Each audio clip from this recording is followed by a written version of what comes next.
Salut à toi, que te réserve le mois de novembre 2024 pour ton entreprise, pour ton entrepreneuriat? Quels sont les challenges que tu vas devoir relever ou potentiellement relever, hein? L'astrologie, la numérologie, c'est pas une science absolue, c'est pas une vérité absolue pour moi, c'est un outil qui vient nous aider. Et donc, je te propose de découvrir mon interprétation et du coup mes petits conseils et mes petits messages de motivation qui j'espère pourront t'accompagner ce mois-ci. Je me présente brièvement, je suis Yann Lopin, je suis webmaster holistique, ça veut dire que je suis webmaster déjà, je suis graphiste, je suis coach business, je suis rédacteur de contenu et j'ai oublié quoi encore? Ah oui, et je suis marketeur éthique aussi. Voilà, alors, pour rentrer dans le vif, du sujet, eh bien, j'ai pris des notes sur une, carte mentale que tu pourras retrouver, en dessous de cette vidéo. Tu pourras la télécharger, pour avoir, toutes les notes. Donc comme ça, tu as juste besoin de te concentrer, d'écouter ce que je dis et tu pourras tout reprendre facilement en quelques clics, en cliquant sur le lien juste en dessous. Alors, je suis astronumérologue aussi, je l'ai pas précisé juste avant. Du coup, là, je suis plutôt sur l'astrologie, mais il se trouve que ce mois-ci, ça correspond plutôt, bien avec les énergies, en numérologie aussi. Donc je pense que ça va, convenir un petit peu à tout le monde, ce coup-ci. Alors, on y va. Donc nouvelle lune du 1er novembre, 2024, eh bien, elle est en Scorpion, et en maison 1. Alors le Scorpion, c'est une énergie qui vient vraiment, transformer, nettoyer, mettre en lumière. C'est un signe d'eau qui va vraiment être lié à, plein d'émotions, enfin, tout le côté émotionnel, c'est un signe fixe et qui va plutôt être réceptif. Alors, je vais te donner mon interprétation juste après, je fais juste un petit récap, comme ça. Et la maison 1, ça va vraiment être plutôt lié à ce que tu penses être, et à quoi tu t'identifies. Hem, en ce moment, il y a aussi ce qu'on appelle une opposition entre Mars et Pluton. Et donc, du coup, Pluton, c'est la planète qui est reliée au Scorpion et Mars, c'est, la planète qui est reliée à la maison 1. Donc, on est vraiment dans les thématiques à fond, en ce moment. Alors, l'interprétation que moi j'en fais et que je te propose de découvrir par rapport à ton business à toi, voilà, comment, le mettre au profit, de ton entreprise. Donc voilà, là justement, c'est un petit peu, une période délicate. Pourquoi? Parce que, ça peut être une période délicate, hein, attention, hein, je ne mets pas tout le monde dans le même panier, mais voilà, si tu te retrouves dans cette situation-là, ça va sûrement t'aider. Voilà, c'est un peu les moments de doute. C'est justement peut-être la peur que, ce qu'on entreprend, l'entrepreneuriat qu'on a commencé ne fonctionne pas. On voit surtout ce qui ne va pas. Alors, globalement, ça se traduit par, je fais pas assez de ventes, j'ai pas assez de clients, je n'arrive pas encore à vivre de mon activité. Donc ça peut, voilà, je pense que il peut y avoir d'autres challenges, mais c'est quand même celui-là le pire, on va dire. Et on devient aussi un peu plus lucide. Le Scorpion, il nous amène de la lucidité, une vision sur ce qui se passe, en se disant, voilà, en regardant les choses aussi telles qu'elles sont. Et c'est un peu délicat parce qu'on peut s'identifier à notre entreprise. Quand on est solopreneur, notre entreprise, c'est un petit peu notre bébé, c'est notre trip, quoi. Et donc, c'est un petit peu, et on est vraiment dans l'émotionnel que j'évoquais juste avant. Voilà, on peut vraiment être dans cette trouille-là, dans cette peur-là, de pas y arriver et de se noyer dedans, hein. Voilà, le Scorpion, c'est un signe d'eau, donc c'est vraiment, on peut se retrouver, un peu dans ces images-là. On est vraiment dans le dur de l'entrepreneuriat, quoi. On est vraiment dans l'entrepreneuriat, c'est une aventure, c'est des hauts, c'est plein de choses, plein de créativité, plein de joie, plein de victoires et c'est aussi des bas avec, du coup, voilà, voilà, ça avance pas comme on veut, on n'a pas assez de clients, on n'arrive pas à faire, les choses comme on voudrait. Enfin voilà, on se rend compte qu'il y a des difficultés et ça fait vraiment des hauts et des bas, quoi. Il y a des moments où on a plein de sous qui arrivent et d'autres moments où c'est un peu plus, la panne sèche. Donc voilà, c'est l'aventure et voilà, ce que je veux te dire aussi, c'est que c'est normal, d'être dans ces états émotionnels, avec cette aventure entrepreneuriale parce que, ça fait partie du jeu, en fait, vraiment. Donc ce que tu ressens, c'est tout à fait normal. Déjà, tu n'es pas un ovni. Tous les entrepreneurs, toutes les entrepreneuses, passent par ces phases-là. Mais justement, on ne lâche rien. On ne lâche rien. On a Mars justement qui vient, nous donner, ce rebond, qui vient nous donner un coup de pouce. OK, on est en train de voir ce qui va pas, maintenant, faut rebondir. Donc, cette énergie de Mars, voilà, qui est une énergie de feu, vient nous pousser pour justement survivre, pour, vivre, pour, voilà, pour avoir le courage, c'est vraiment une énergie de courage, pour venir chercher ça. Nous mettre en action, et voilà, et agir justement sur ce qui nous convient pas. Alors comment on va faire? On va justement, bah, mettre en place des actions, différentes de d'habitude. On va peut-être aller creuser des choses qu'on n'a pas encore explorées.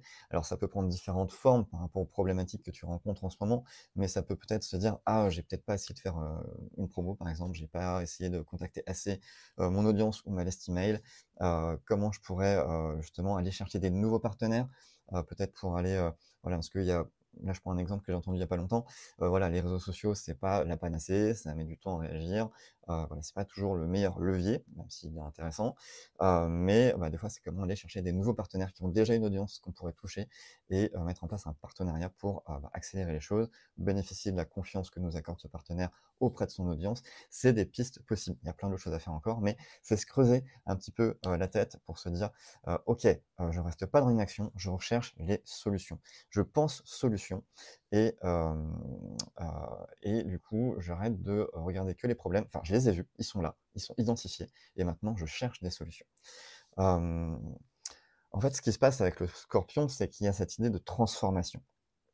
Ça rejoint, je l'ai évoqué trop en numérologie plus tôt, mais du coup, j'en ai pas parlé, mais on est en année 8 et on est dans un mois universel 1. Donc c'est pour ça que je disais que les énergies là concordent avec l'astrologie aussi, parce que le 1, ce serait un peu le bélier et puis, bah, le 8, ce serait un peu le scorpion.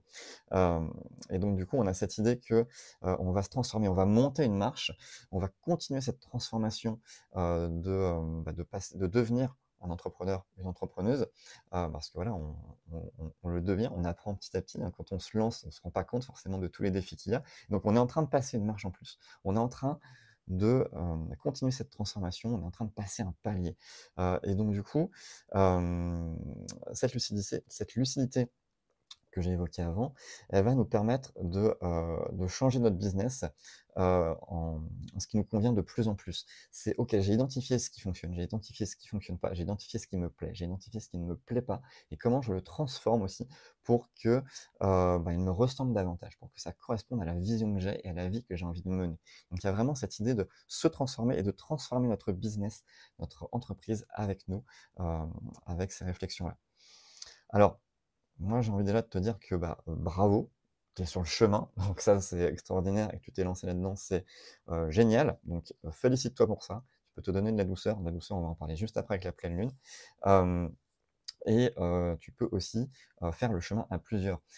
Du coup, c'est-à-dire que on est solopreneur, on peut justement s'embourber un peu dans nos pensées et donc l'intérêt, c'est de pouvoir, éventuellement échanger avec d'autres personnes. Je peux être cette personne et donc je t'invite aussi à découvrir mes prestations, comment je peux t'accompagner de manière holistique, avec le lien qui est, sous la vidéo aussi.